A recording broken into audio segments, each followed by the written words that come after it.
और ये जिम्मेवारी नेचर ने अपने निभाने से इनकार कर पर कितनी ऊंचाई पे आ गया हूँ। पहाड़ सारे छोटे छोटे बोने बोने से दिखाई देने लगे।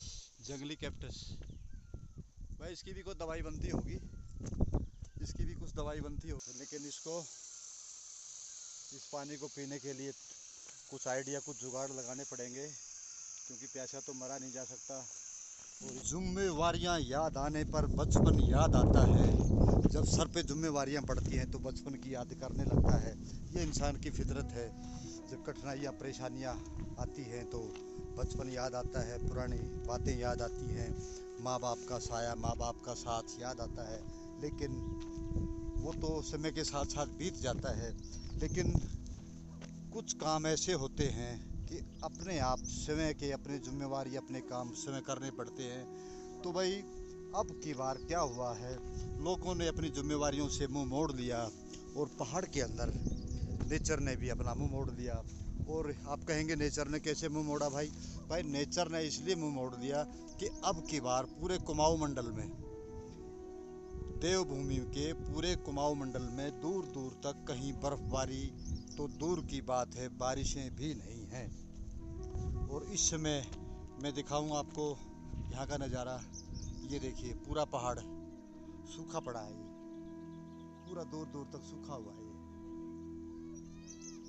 और ये जिम्मेवारी नेचर ने अपने निभाने से इनकार कर दिया, नाराज़ हो गया। भाई जब नेचर नाराज़ होता है तो जायज़ सी बात है, बहुत महंगा पड़ने वाला है।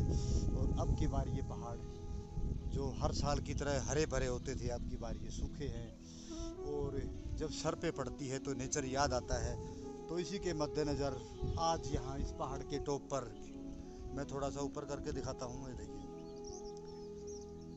इस पहाड़ के टॉप पर ये हज़ारों नहीं कई हज़ारों फुट ऊंचा है और पूरे नैनीताल ज़िले का टॉप है ये। और उस टॉप पे मैं आज जाऊंगा क्योंकि वहाँ पर आज भागवत कथा हो रही है। और भागवत कथा के अंदर कथा कराने का श्रेय भी यही है, क्योंकि जब आदमी चारों तरफ से परेशानियों से घिर जाता है, नेचर भी साथ छोड़ देती है, तो परमात्मा की शरण में जाना पड़ता है। तो आज मैं भी उस परमात्मा को, उसकी शरण में जा रहा हूँ, उस मंदिर पे जा रहा हूँ जहाँ भगवान भोलेनाथ का मंदिर है। तो मैं भी वहाँ देखना चाहता हूँ कि वहाँ लोग, आसपास के पहाड़ के गांव के लोग काफ़ी वहाँ पे भागवत कथा कर रहे हैं और परमात्मा से, भगवान इंद्र देव से उम्मीद लगा के बैठे हैं कि वो हमारी भावनाओं को समझे, हमारे प्यार प्रेम को समझे, हमारी पूजा को समझे, हमारे कष्टों को दूर करे और इस पहाड़ को दोबारा से हरा भरा करे। तो भाई वो भागवत कथा में चलते हैं ऊपर। ये भीमताल से मैक्सिमम करीबन बाई रोड 11 किलोमीटर का सफ़र है। और मैं करीबन करीबन 5 या 6 किलोमीटर के आसपास में ये मेरी बाइक खड़ी है। बाइक के सहारे से ही मैं बाइक से यहाँ तक तो आ गया हूँ, लेकिन अब ऊपर बाइक जाने में भी असमर्थ है क्योंकि रास्ता तंग है। पहाड़ी रास्ते आप जानते हैं कैसे होते हैं। तो बाई ट्रैकिंग, माउंटेन ट्रैकिंग के रास्ते से मुझे वहाँ जाना होगा। अब चलते हैं ऊपर को।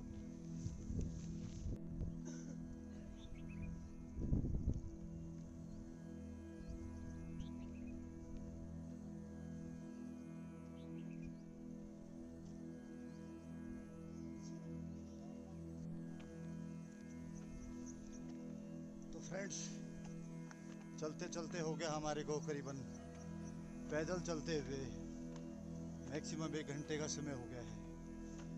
और काफ़ी डिफ़िकल्ट रास्ता है, अभी देखेंगे ना, काफ़ी डिफ़िकल्ट रास्ता है।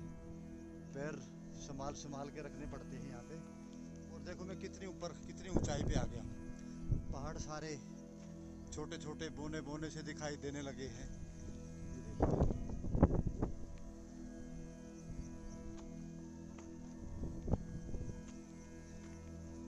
अभी मुझे वहाँ जाना है टॉप में। बहुत मेहनत है, लेकिन जाना तो है। तो फ्रेंड्स, पहाड़ की इतनी ऊंचाई पे आने के बाद नीचे देखने में ऐसा लगता है धुआं धुआं सा, जैसे नीचे आग लगी है कहीं और चारों तरफ धुआं धुआं सा दिखाई देता है, धुआं ही धुआं। क्या समझूं, पॉल्यूशन समझूं या प्लेन्स की तरफ से आने वाली हवा समझूं, तो ये ऊपर से ऐसा सीन दिखता है भाई पहाड़ का।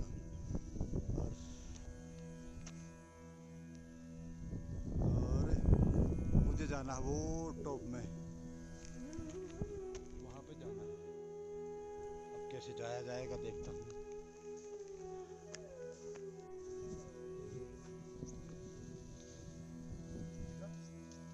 हाँ रे, कुत्ता टाइप सा, बाघ टाइप सा है कुछ। है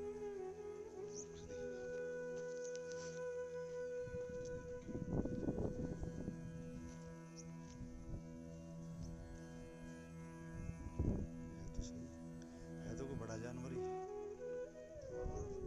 सुअर भी हो सकता है, बाघ भी हो सकता है। पत्थर मारना फेंक के साले को।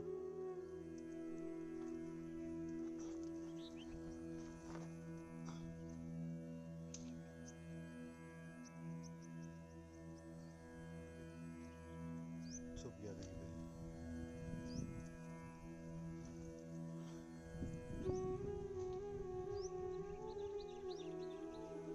क्या पता वो हमारी आवाज सुन के ही भाग गया हो।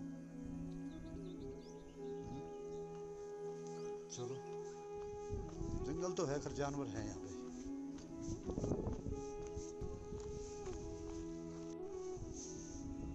दम उखड़ गया, सांस उखड़ गई इतनी हाइट पे आकर। भाई देखिए, पैराग्लाइडिंग उड़ती भी ऐसे लग रही जैसे कोई जानवर उड़ रहा है, कोई पक्षी उड़ रहा है। और ये देखो कितनी हाइट, बाप रे। तो फ्रेंड्स, काफ़ी चढ़ते चढ़ते काफ़ी ऊपर आ गए मैं, और करीबन मेरा 1 घंटे का रास्ता और बचा है, लेकिन गला सूख गया है। गर्मी बहुत है, मौसम अब की बार नाराज़ है, क्योंकि पहाड़ के अंदर इतनी ठंडक होती थी, लेकिन बारिश ना होने की वजह से गर्मी भी अब की बार रिकॉर्ड तोड़ रही है। और मुझे प्यास लगी है, और मुझे वहाँ जाना है ऊपर, लेकिन वहाँ जाने के लिए मुझे गला सूख रहा है, पानी पीना पड़ेगा। और पानी पीने का मुझे इससे अच्छा रास्ता कोई नज़र नहीं आ रहा। ये मैं दिखा रहा हूँ, देखिए ये स्रोत का पानी निकल रहा है कहीं से पहाड़ में भी।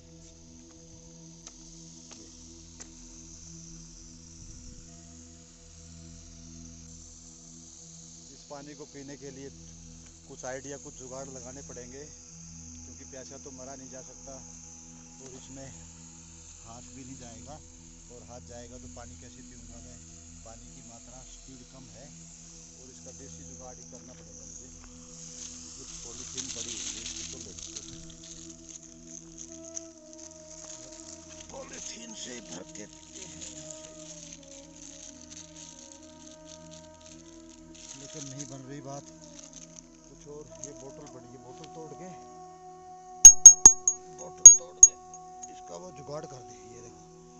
तो भाई बचपन में भी खेलते थे ना ऐसे, तो वही बचपन के जुगाड़ आज काम आएंगे।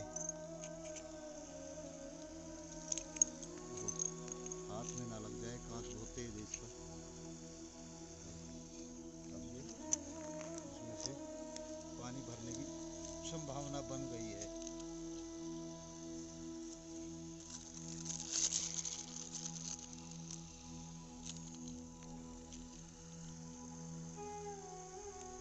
कैसे भरा जाएगा?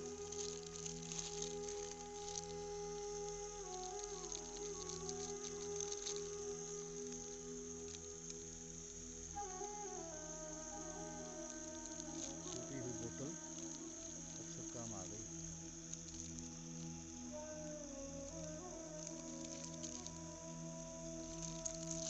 तो भाई पानी पीने के लायक हो गया है।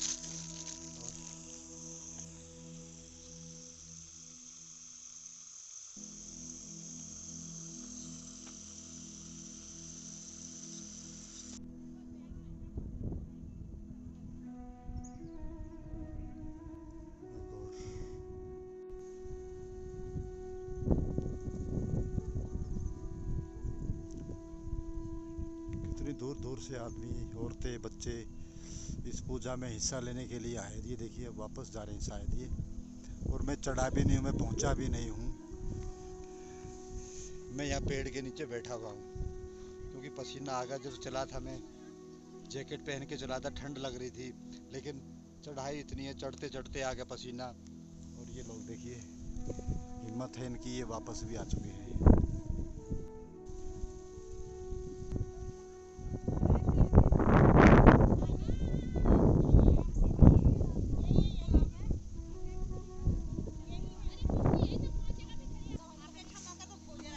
नमस्कार जी। अच्छा अच्छा है, मैं लेट हो गया, मैं लेट हो गया। तो कब तक चलेगी ये पूजा? सबसे अहम प्रोग्राम तो आपने मिस कर दिया। अच्छा अच्छा, बहुत बड़ी बात है, चल रहा है अभी। अच्छा अच्छा अच्छा अच्छा। लेकिन आधी रौनक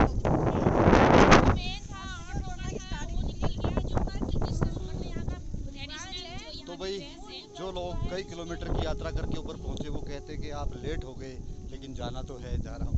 कोई बात नहीं, जाइए, वहाँ महाराज जी हैं। अच्छा अच्छा अच्छा, पूजा चल रही है। अच्छा अच्छा, ले सकते हैं, वहाँ पर हैं लोग। अच्छा अच्छा अच्छा अच्छा, चलो जी, बहुत अच्छी बात है।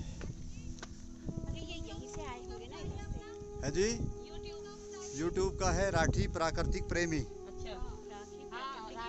राठी प्राकृतिक प्रेमी चैनल। मैंने एक की यात्रा से आ रहे हैं, आज वहाँ पे शिव पुराण का जो आयोजन किया जा रहा है, जो अच्छा अच्छा 8 दिन तक चलेगा। और हम लोग अभी कलश यात्रा से वहाँ से आ रहे हैं, सारे लोग वहीं से आए हुए हैं। इतने ऊपर चढ़ के आए, कुछ थकावट महसूस नहीं हुई? वहाँ जाके बिल्कुल शांति, बिल्कुल शांति है। अच्छा अच्छा अच्छा, अब की बार लग रहा है बारिश कम हुई है, नेचर प्रकृति नाराज है, अब की बार नाराज है। तो उसकी नाराजगी दूर करने के लिए शायद ये पूजा हो रही है, ताकि परमात्मा इस पहाड़ को हरा भरा कर सके और यहाँ खुशहाली आ सके। ठीक है जी, थैंक यू। हाँ जी,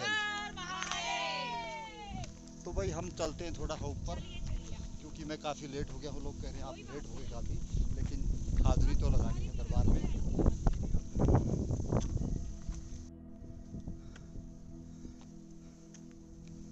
भाई काफ़ी थक गए हैं, करीबन 2 घंटे का सफ़र हो चुका है और मैक्सिमम आधे घंटे का सफ़र करीबन और बचा होगा। और ये अंदाज़ा लगा सकते हो कितने ऊपर आ गया हूँ मैं। देखिए ये ताल, नैनीताल, भीमताल सब नीचे रह गए हैं भाई। ये देखिए चारों तरफ का दृश्य और जंगली कैक्टस। भाई इसकी भी कोई दवाई बनती होगी, इसकी भी कुछ दवाई बनती होगी, तो बाबा रामदेव से पूछना पड़ेगा। शुक्र है हमारे पास बाबा रामदेव है, जो जड़ी बूटियों के बारे में जानते हैं, नहीं तो हमें विदेशों के हाथों में खेलना पड़ता।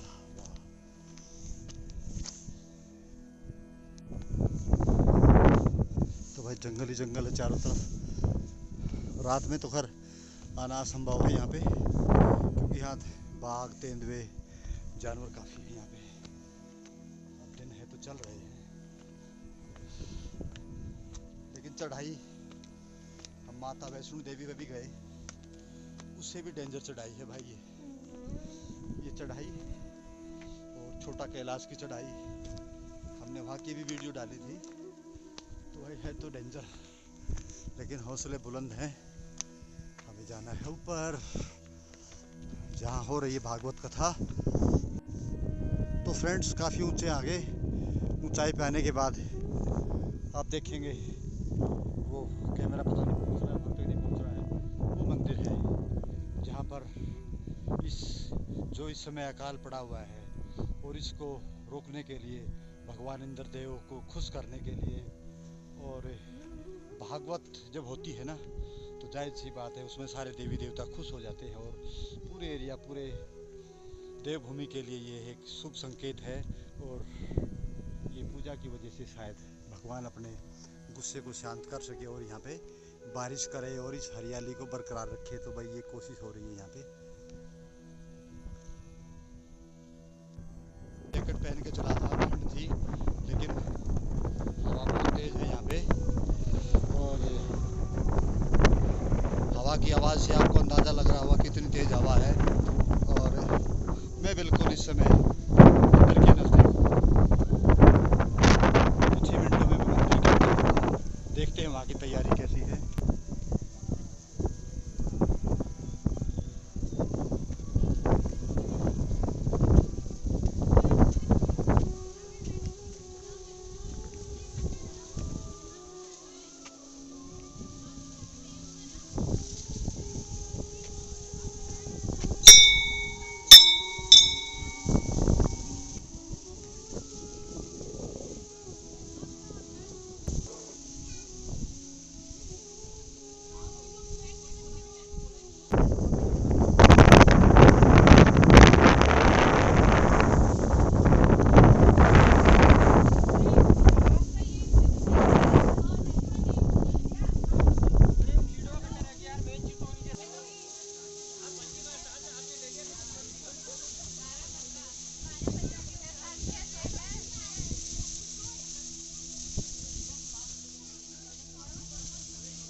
ऐसे ही मंदिर नहीं है भाई, इसकी बहुत मान्यता है, बहुत मान्यता है। और इसकी मान्यता ये है कि इस मंदिर को भगवान भोलेनाथ का जो गले में सांप होता है, नाग देवता कहते हैं उसको, नाग देवता का ये निवास स्थान है। तो ये यहाँ के लोग कहते हैं कि इसका नाग देवता का निवास स्थान है। और विशेष करके आसपास के गांव के अंदर नजदीक से दिखा देता हूं।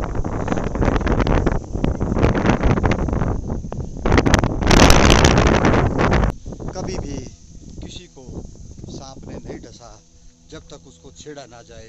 तो भाई इस देवभूमि के अंदर ये जगह तो है जहाँ नागों की पूजा होती है। देवादिदेव महादेव के जो गण है नागदेव, वो यहाँ पर उसका निवास स्थान है।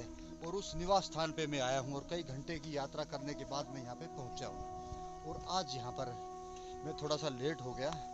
आज यहाँ पर कथा का आयोजन किया जा रहा है और थोड़ी देर पहले कलश यात्रा थी। और ये देखो आप, पूरा पहाड़ सूखा हुआ है चारों तरफ।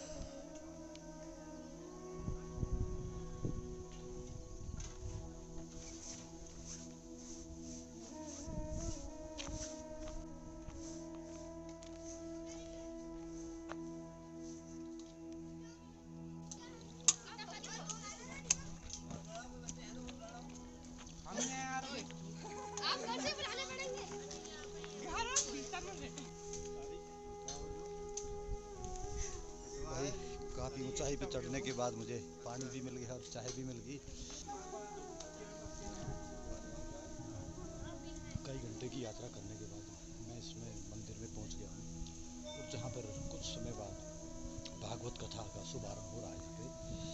और भागवत कथा कराने का भी एक उद्देश्य है, अपने कुमाऊं मंडल में सुख शांति बनी रहे, हरियाली बनी रहे। क्योंकि अब की बार नेचर प्रकृति नाराज है, बारिशें हुई नहीं, बारिशें कम हुई है। कुमाऊं मंडल से दूर दूर तक काफ़ी संत महंत यहाँ आए हुए हैं। तो वो लोग इस पूजा को संपन्न करेंगे।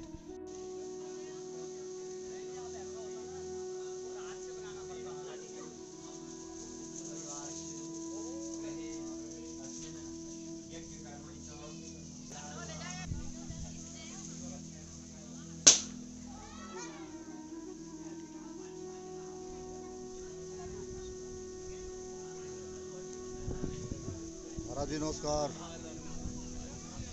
पूजा आरंभ हो रही है। पूजा तो आरंभ हो चुकी है, अब तो जो है कथा प्रारंभ का समय है, भागवत कथा। हाँ जी। तो भाई भागवत कथा का शुभारंभ है और मैं थोड़ा लेट हो गया हूँ। और इस समय मैं नैनीताल के टॉप पे, ऊपर पहाड़ के टॉप, यहाँ का सबसे ऊंचा, और ये देवभूमि के अंदर, विशेष करके नैनीताल के अंदर ये सबसे ऊंचा स्थान है ये। और इस स्थान पर भगवान भोलेनाथ का जो नाग देवता का जो मंदिर सुनने में आया होगा, कभी तो सुना होगा आपने, और मैं तो कई बार सुन चुका हूँ, लेकिन अपने वीडियो के माध्यम से मैं यहाँ पर जो भागवत कथा होने जा रही है, और विशेष करके नाग देवता का ये मंदिर है। और वो नाग देवता भाई ऐसे ही नाग देवता नहीं है,